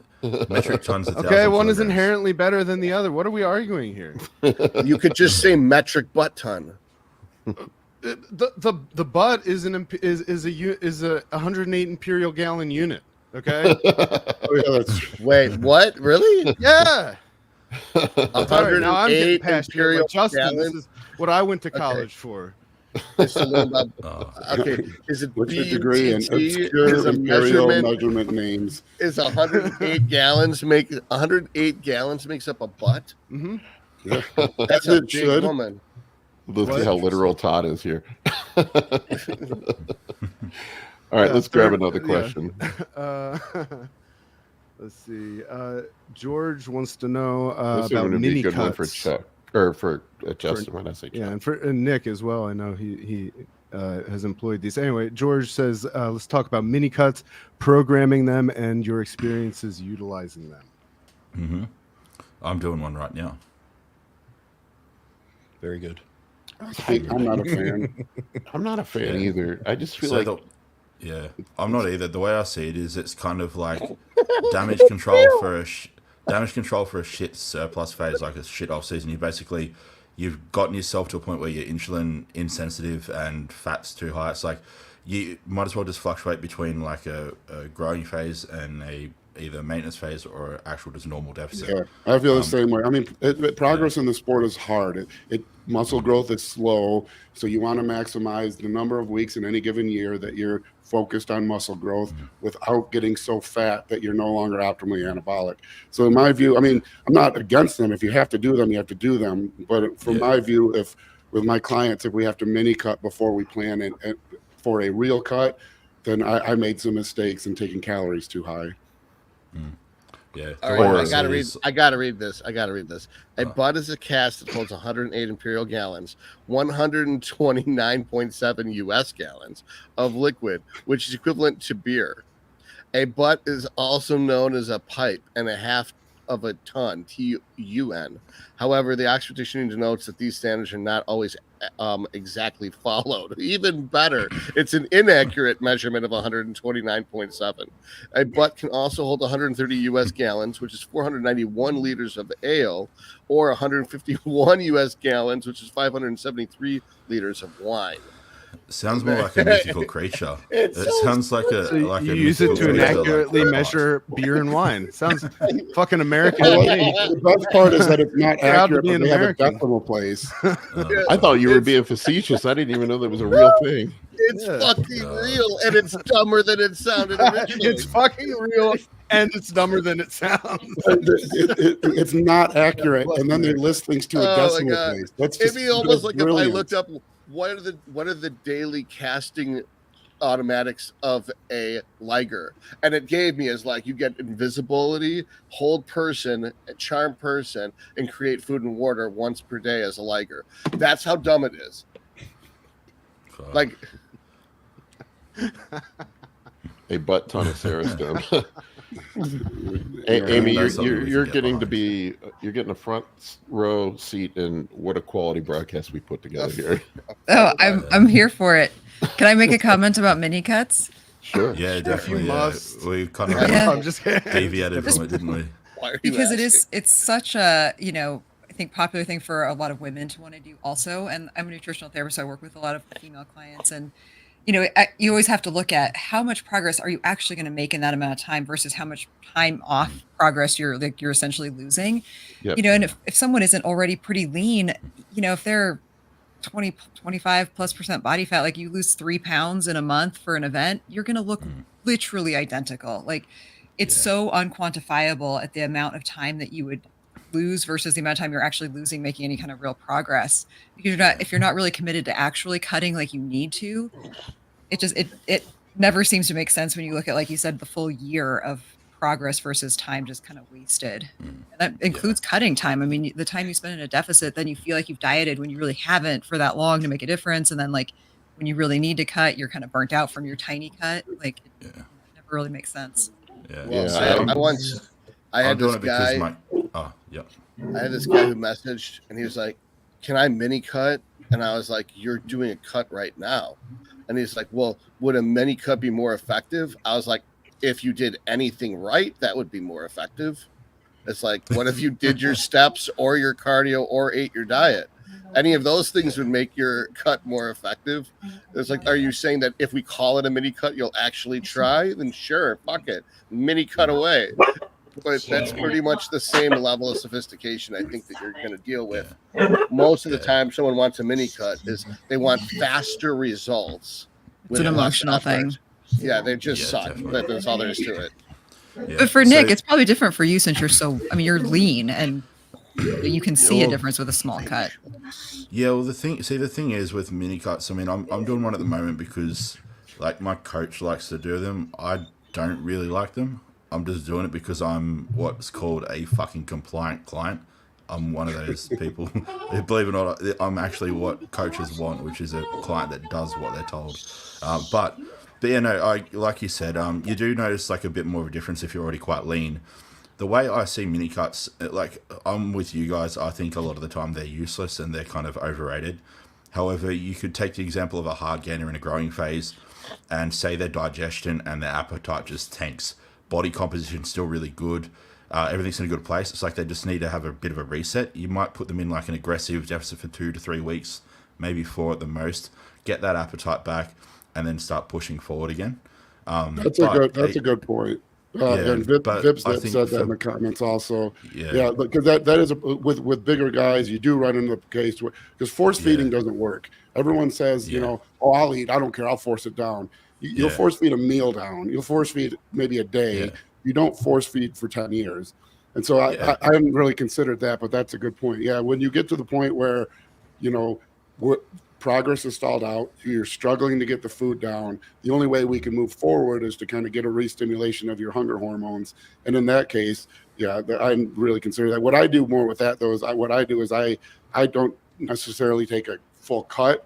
We'll say on the days you don't train, we'll take calories very low, especially carbs, to try to That's stimulate. what I've been doing. Like aggressive deficit on rest days. If you do that, I've been like, I'll take people that are struggling with appetite, and I'll pull their carbs down really low on the low day. Things get going again. Yeah, I'll do 3 high days and 1 low day in the off season, and then during contest prep, I'll do 2 medium days, a high day, and a low day. because it's push-pull legs. And that's pretty much the only difference, is that I'm knocking the knees out on, the low day on all year round to stimulate that appetite, because you don't need 500, 800 carbs on your sitting around watching Netflix day. You literally don't use the carbs on Netflix day. Yeah. This brings up a point. This Shane talks about people competing every other year. I think that is the worst way to do things. I think, I don't know, just what I've seen is you get more out of it if you do a hard cut contest prep every year. Yeah, I've done it both ways. I took 3 years off. I gained less. If I gained anything, I gained less than I would have had I done 4 months cutting, 8 months growing, 4 months cutting. Plus, Kurt brought up that point recently that he found that study that your liver doesn't regenerate if you're like blasting it. But I mean, you could take it one step further, that you're being on the diet and being in a calorie deficit actually helps regenerate some of your health markers, regardless if you bring the gear down. So your insulin resistance will get reset. You pretty much, and really, if you're going to cut for 4 months, compete, and then you start growing again, you can't get that fat in 8 months if you're doing a bulk right and you're off season right, because you shouldn't be having much fat anyway, because you're on gear. You don't need fat. So all the carbs should be going towards muscles. Otherwise, you're not working out hard enough, because you don't have any glycogen missing from your lackluster training. But if you're training hard, your glycogen should be between 75% to 90% full at best. So when you're eating high carbs, then it would theoretically regenerate that. You shouldn't ever gain any fat on paper. Now, it happens because people do have cheat meals. There is some fat accumulation from just having fat incidental with food. But I mean, how much fat are you really going to gain in 8 months of clean eating? Not especially enough. If you start from contest lean. That's the thing. Right. Yeah. If you're starting at 3%, after 8 months, if you're all the way up to 11%, that means you put on 2 pounds of just fat every month. Well, you're only supposed to gain like 2 pounds a month. So it means that you're basically gaining 1.5 pounds of fat and 0.5 pound of muscle every month for 8 months. You gain 4 pounds of muscle. You gain 6 pounds of fat. You now have 4 months to lose 6 pounds of fat. Like, it should be pretty fucking easy. You'd probably be able to grow muscle in that minuscule deficit anyway, so that you don't need to do the year-round bulk, because you're going to be growing half of your contest prep anyway, because the deficit's only going to be a couple hundred calories. See, I'm all for like not doing like the perma bulk approach, but I do have to say there's certain instances that I think it's not wise for people to compete every year. And I'll say, like, the first example would be somebody who's got fuck all tissue. They need more size. Like, say they're just, we all know that guy that's like new to bodybuilding. They're like, I want to compete, and they haven't even built a base yet, and they want to do a show every year. It's like, I think doing a deficit, like say a 12 to 16 week deficit every year, can help kind of get you that kind of rebound effect without taking you into that super low kind of body fat. I think that's sort of the same concept.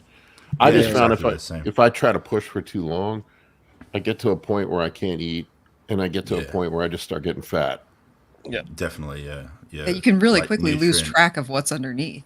Especially if you stay at that high body fat percentage for like more than a year, like let's say 18 months.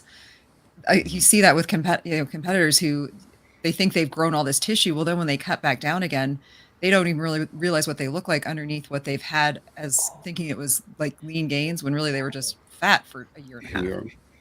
And they look the same. And all that time was kind of wasted, just chunky. Yep. If I had a nickel for every time somebody told me they were 12% body fat. Oh, God. Yeah. There's an English bodybuilding coach who's pretty notorious for just pushing his clients, just continual surplus. And you guys probably know who I'm talking about.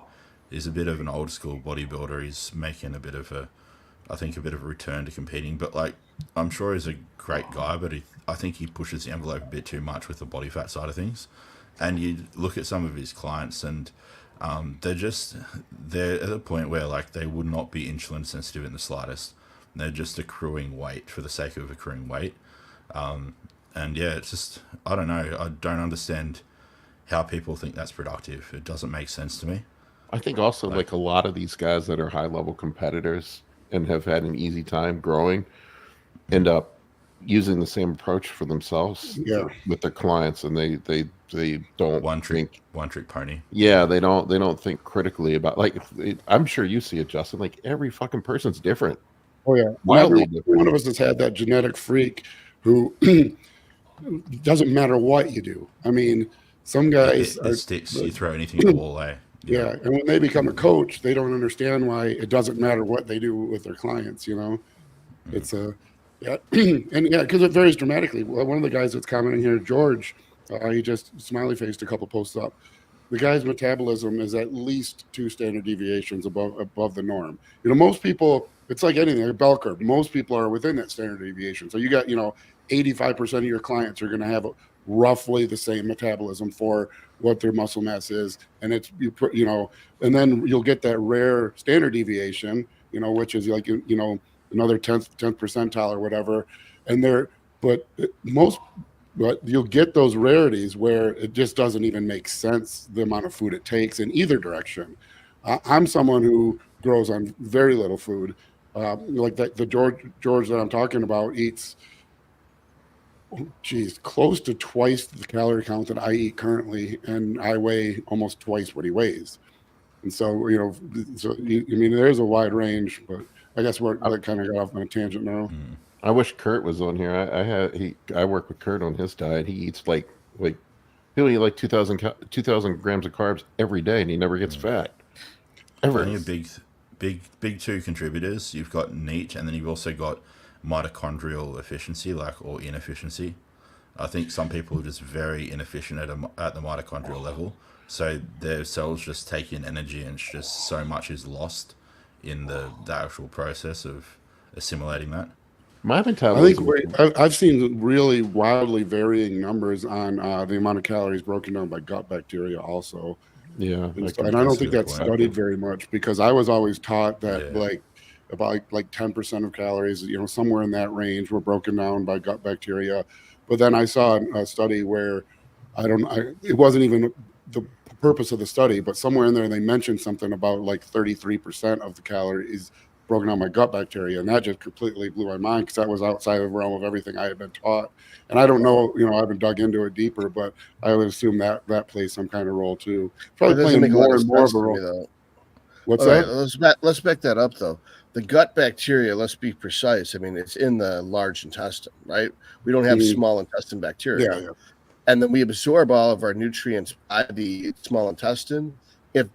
So therefore, to say that this person, let's say Tom, 10% of his calories are digested by his gut bacteria, and Harry, 33% of his intestines were digested by his gut bacteria. What that means to me is that Tom absorbed 90% of his food, and 10% of his food made it to the colon, where the bacteria ate it. And then Harry only absorbed 66% of his food and his colon. So you'd expect Harry to have gas. And the chances are that he's got leaky gut, maybe he's got some gluten or something in his diet that's inflaming his intestines and making them bad absorption. Yeah.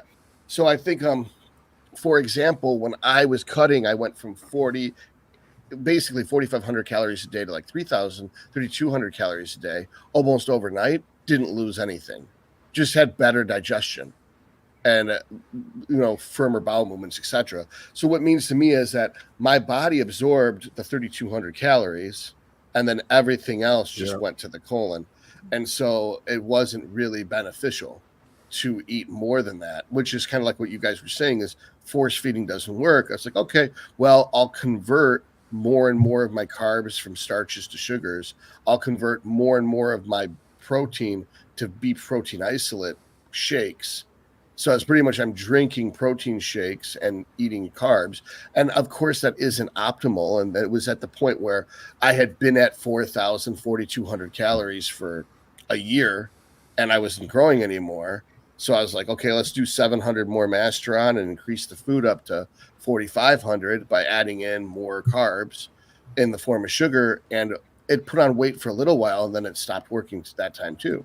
So I think that when we talk about that the varying amount of gut bacteria breaking down food, it's based just on what wasn't absorbed. Now, I think there's small bowel dysbiosis or something when the colonic bacteria make it into the small intestines, and that's like a serious medical condition, which could be a contributing factor. But then again, it's not going to be at the duodenum or the jejunum, it's going to be in the ileum. I don't think the bacteria are going to migrate all the way up through the football field length of intestinal tract. That whole thing, I think that whole topic, I think, is something that isn't really talked about that should be.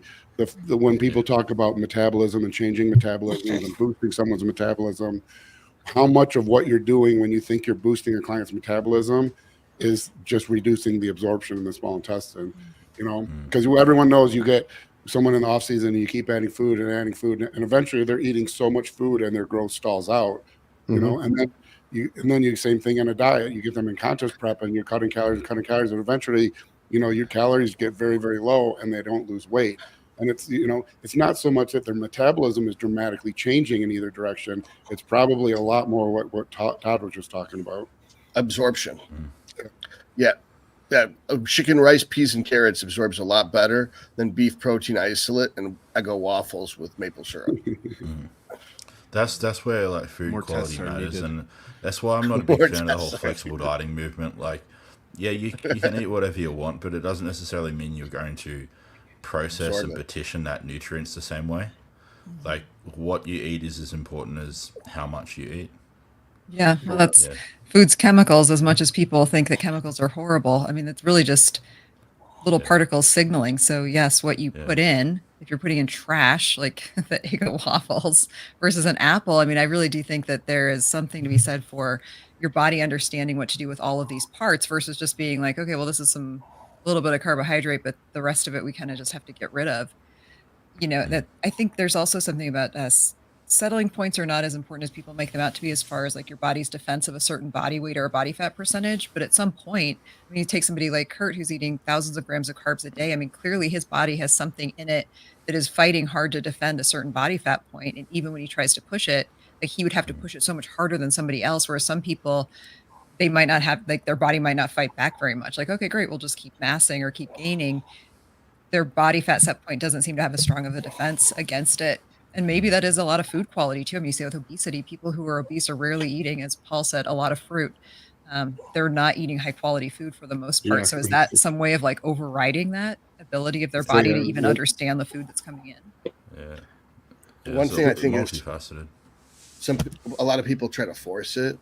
And it's like, if your body doesn't want to grow, then stop trying to force it. Like, let it chill for a month. Yeah. Stop force feeding. Because you'll still make progress in the gym if you're just eating to satiety, right? Like right now, I'm making, because you're not like chronically inflamed. Yeah, I'm making much better progress in the gym right now than I was in the off season, even though I'm eating much less calories. Yeah, and you don't. And the calorie thing too. When you break it down, and we've done this before, how little calories it takes to build muscle. If you assume that 70% of muscle is water and only 30% of it would then be protein structures, to add 50 pounds of muscular body weight in a year would take 19 grams of protein synthesis per day. That's less than 100 calories. Well, so I mean, no one's gaining 50 pounds of muscle. Exactly. So you're talking about less than 10 calories. 0.19 or 1.9. Yeah, 1.9 grams of protein a day. Yeah, it's protein synthesis. That's what we're all fighting for. 2 grams of protein synthesis a day. And so you can shove extra calories down and hope. It's kind of like, and Dave Tate made this analogy when we were talking about on a podcast. It's kind of like you can fill a water glass up by taking out in a thunderstorm, and pouring 1 million gallons of water on it. Yeah, the water's going to get filled up, but there's all this wasted water. Or you can be precise with it and put it right under the, under the faucet. And it's like, that's why, but that's just why force feeding doesn't work. You only need a very, very small number of protein calories to actually be synthesized as new muscle tissue to create a large amount of muscle growth. And rather than just throw a thunderstorm at the problem and always just add more food, you need to, it's probably much more better to find ways to optimize the food you are eating, optimize the digestion of it. What I found Quality, also works for me is to cut out that old belief of doing a bunch of small meals or a bunch of medium meals. and I would try to go a solid 4 or 5 hours between each meal, so I was actually hungry, and then slam a big as fuck meal, and then I would that way I'd get 3 big as fuck meals a day, and then I could drink the rest of the protein in a shake in between the meals, and that worked. And then it turns out that's exactly what Keon's doing, because he had posted, like, how does my waist stay small? I do 3 meals a day and I drink lots of water. And I assume that he's putting other calories in the water, and that's how he's able to get the rest of the nutrition in. I think like 3 to 5 meals is where most people sit, like, comfortably. I think you deviate too far either end. Like, if you're doing the whole like 1 meal a day thing or 2 meals a day, I think it's a little bit too much. I guess you could say food volume, and it just fucks gastric motility a bit too much. And then if you have meals too frequently, like you said, it's also detrimental, because I mean it causes a lot of inflammation through the digestive tract, because it's never really getting a break. It's just constantly getting hit with another bout of food. Well, plus supposedly the leucine trigger can only be activated every 4 hours. Anything more frequent than that just blunts its response, kind of like the GH stimulus. So if you sync up your GH with your protein intake and do it every 6 hours or every 4 to 6 hours, you'll get more muscle protein synthesis. And then you need the carbs and insulin in between to reset the refractory window. So like you could do, your protein and GH, and then a couple hours later, your carbs and insulin, and then a couple hours later, protein, GH, and a couple hours later, carbs and insulin. And it's supposed to be easier than doing protein and insulin and GH and carbs all at the same time every 6 hours, every 3 hours. I mean, that's just there never is a point in which there's a clear signal to grow. That's why I fucking hate Lantus now. I'm starting to kind of drift away from it. I've never been, I guess, a big proponent of it, but now I'm getting to the point where I think I'm more of a fan of just the short acting, rapid acting, because the rapid acting is better. Duration. I mean, you just think about what Lantus is designed to do anyway. It's just to replace that background insulin. You're not going to really get any benefit from it at a mealtime. It doesn't fix insulin sensitivity. It just masks insulin resistance. It's the same thing. It's like when it's like saying an alcoholic. It's like, no, I'm not going through DTs because every time I have a beer, I don't have DTs. It's the same thing. It's like, yes, your A1C is good because you're supplementing it with 24 hours of insulin. It's kind of the thunderstorm. Then you get fasting insulin test, and you're like, holy shit, there's something wrong here. That's what happened to me. The thunderstorm analogy kind of works for that too. Like, anytime you can be precise with something, why not be precise? Why pour a thunderstorm to fill a water glass up when you can put it under a faucet? What I found was useful about the Lantus is it made me hungry, but I found that right now I'm doing 10 units of Humalog pre and post lift, even though I was dieting. And I was plenty fucking hungry post lift, so I've reduced it to 5 and 5, and it's not hungry. But I am getting great pumps from the 5 insulin pre lift, and I'm still able to get harder the next morning. When I wake up, I've got fuller muscles. If I did the 5 units of Humalog post lift, well, I think the biggest Lantus too. I lose my pumps if I use Lantus after a certain period of time, whereas Humalog I don't. Right. I think the biggest thing with insulin that people have historically gotten incorrect, and the reason people think insulin makes you fat, is that historically everyone had picked a dose of insulin and then just made sure they ate enough so they didn't go hypo. If you take a different approach and you say, here's my diet, and you build a diet and you work the diet and you've used this diet for weeks or months, and you're not gaining body fat, and so your body is absorbing this calorie count and this macronutrient ratio.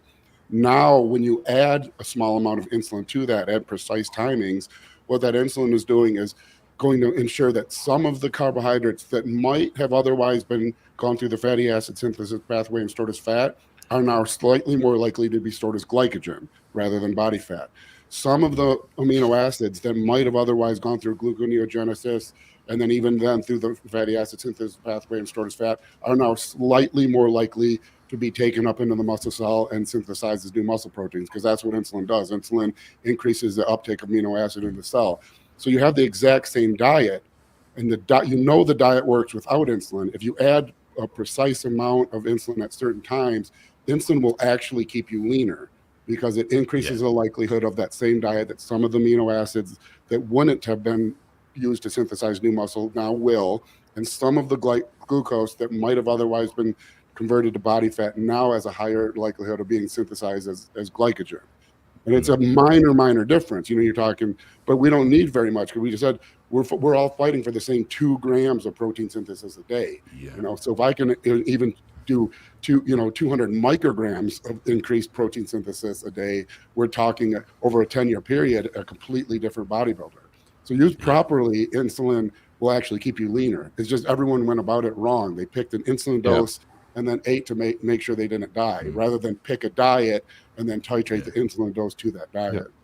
And insulin's really useful if you're doing a recomposition phase, or like even the start of a deficit. You can leverage Humalog and increase your rate of fat loss, I think. I mean, because you're maximizing the utilization of the people just really misunderstand the fact that it's a storage hormone. Yes, if you eat excess calories, it's going to store those.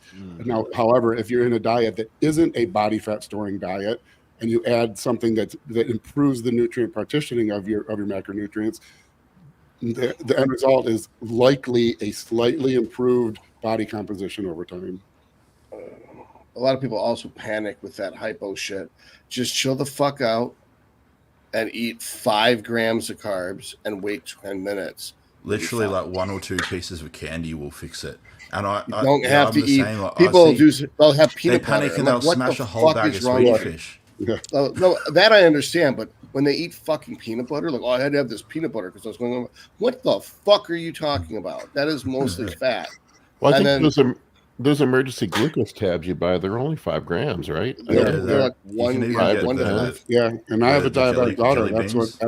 That's what we use. I mean, they've got diabetic jelly beans at the chemist, usually the pharmacy. I mean, you're overpaying like a motherfucker. Just buy actual candy, like sweet tarts. You're like gummy bears, fucking Sour Patch Kids. You don't have to buy medical grade glucose tabs. Or liquid. I mean, liquid's going to get absorbed quicker anyway.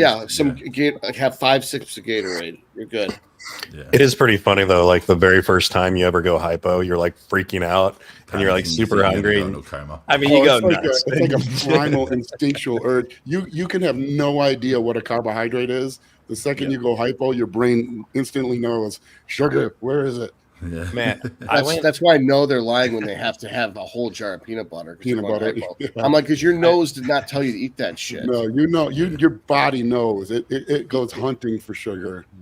I used to eat the green, what do you call it, out of the dog food. I used to pick out the green pieces, and then later I figured out those were the rice. Only Todd would eat the dog food. I thought because it wasn't cheating if it was dog food. The way I talked myself into it, I would wake up in the middle of the night starving and then crawl downstairs and go into the dog food bag and eat out the green pieces in the dark. I didn't turn on the light. I could like reach in there and I could just smell it, and I know it was carbs. I would do the same thing, only I would fill the dog food bag with gummy bears the night before.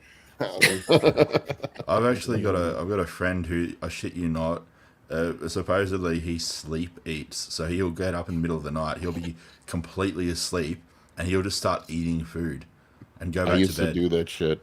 Like, that's like the worst. Imagine trying to be a bodybuilder and having that problem. That would be like the worst thing ever. You have to get somebody to like strap you into your bed.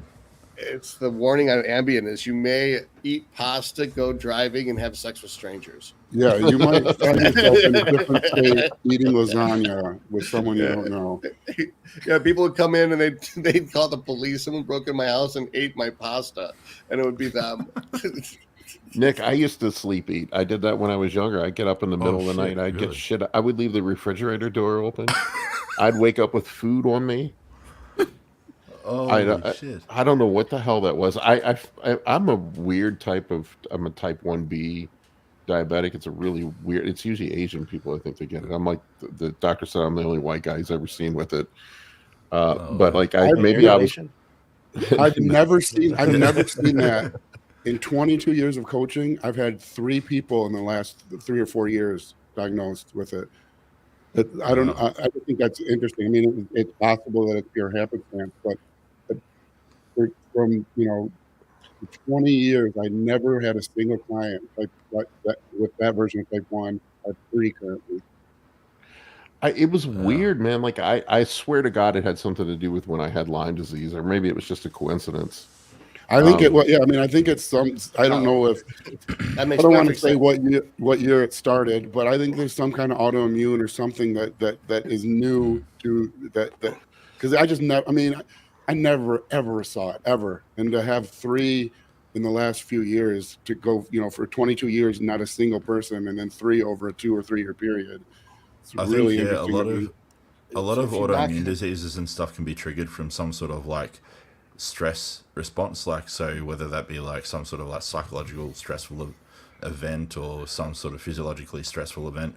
I mean, I know people that have been fine their entire lives and then they get diagnosed with celiac disease in their 30s, and it's just strange. Like like they never had issues, and all of a sudden they start having issues. And I mean, there's also the whole argument, I guess you could say, of like celiac's not being symptomatic and then suddenly just becoming symptomatic. So they could have. Well, you have celiac, right, Justin? Yeah, I have celiac. The thing though is, I don't know when I got it because I didn't eat wheat. I didn't eat bread as a bodybuilder, and so I remember after contests or with cheat meals, I would always get really sick, and I think, well, yeah, of course, I'm used to eating clean, and I ate a bunch of garbage. I got sick, but then when I left the sport for like a year and a half, we talk about lupus. I got diagnosed with lupus at one point also because I had a low grade fever for like a year and a half. Every day, everything hurt. I mean, I could hardly work out. It was terrible. And then the way so I don't know if I could have had it forever because the camera's following Todd. We took zooming in too. It's like the Blair Witch Project over there at Todd's house. You took in a dog. My brother-in-law bought a blue healer. They're Australian cattle dogs. They're descended from dingoes. They need like 3 hours of exercise a day. Oh, they're He crazy. didn't know this. He went to the shelter and just thought it was a cute dog, and he lives in an apartment. And so we took him in because we have some property. But this dog is, I don't even like. Someone was talking about meth and cocaine earlier. This dog is a 4-legged meth bomb.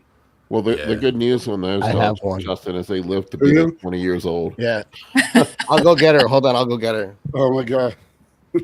Yeah, they live to be. There's a question that came in for you before we wrap this up. It says let me show it here. In a carb cycle diet, do you do 4 medium, 2 low, 1 high day to get through low days while you're fresh, or would it cause too much of a negative metabolic adaptation? I mean, it's just so different. I mean, there's it's such a variance. The general approach when dieting for fat loss is I'll give 1 high day a week. Any other day they train with, and it'll be on a heavy training day. Any other day they train with weights would be a medium day, and any off day would be a low day. That's just kind of standard. But like off season, it could be. I mean, I have some people who just they have training days and off days. I have some guys that do 1 high day still in the off season. I have most of my guys do like two high days in the off season and then like 3 medium days. But I have some that do 3 high days. It's just so dependent on the person that I can't really say. But the general starting approach and a fat loss phase anyway is 1 high carb day a week. The rest of the days are all pretty low carbs, but there'll be a little bit higher carbs on the days you train. I think right now I train 6 days a week, so I'm only doing 1 low day. But I train a ton. Did you find your dog, Todd? I'm trying to get this goddamn camera to work. Did you just get done with this 26-mile run? Yeah, blue healers are beautiful. That's that. Look at the camera. I'll bring Carl in here on a freak out. Look here. That's the exact same look they have. It's like they're trying to see. say They literally look like they're coked out of their mind. No, they're they do. Best dogs, though. They're such beautiful dogs, but they're so and they live forever. He won't rest. Cause we have a boxer. He won't rest. My boxer's dead tired. He's laying there. Carl, he just stands there. He doesn't even lay down. He stands in the middle of the floor just for hours. And I'm like, Carl, I gotta get some work. Just take a rest. We're gonna go run later. Doesn't he just stand? He won't lay down, and he just stands there, like he's like coked out of his mind. They're working dogs. Fucking ready. You need some sheep for him to herd. He is the best dog. Oh, he's so smart, like so friendly. Well, they call them shadow dogs. She'll sit outside. If I leave the dirt, like if I leave her outside and I forget, she'll wait about 20, 30 minutes, and then she'll decide I'm not coming back, and she'll open the screen door herself and let herself in. And she never breaks any rules. Yeah, she actually got lazy like me, so she just lays there all day now. She gave up on being hyper. How old? She's 4. Okay. So there's hope. Okay. I thought you were going to say she's 20. They get better as they get older, but when they're like 2, they're this thing's 13 months. This thing is like it's just like constantly just shot out of a cannon. You can they don't make a single movement that's not a spastic movement. You like we're crate sleeping him. I'll open he's just sleeping, barely awake. I open the crate and it's like a rocket back across the room. Same thing, he stands at the door. You open the door. As soon as the door gets open up enough so he can squeeze through, he's already at full speed, scraping his body through the door. It's like, God, chill out, dude. That's why I stick with Mastiffs. Yeah, I'm a big dog fan too. I used to have Praise Canario, but we got 4 little kids, so this is the first little dog. My first little dog I've ever had, and I'm never changing. This is so much easier. They're so smart. We've had this dog less than a week. It's learned come, sit, down, shake, focus. Is that all we've taught?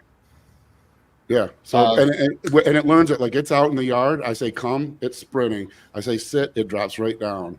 It took down took a little bit, and the way he learned down was watching my other dog, because whenever I'm training him, my other dog knows if he comes over, he can get treats too.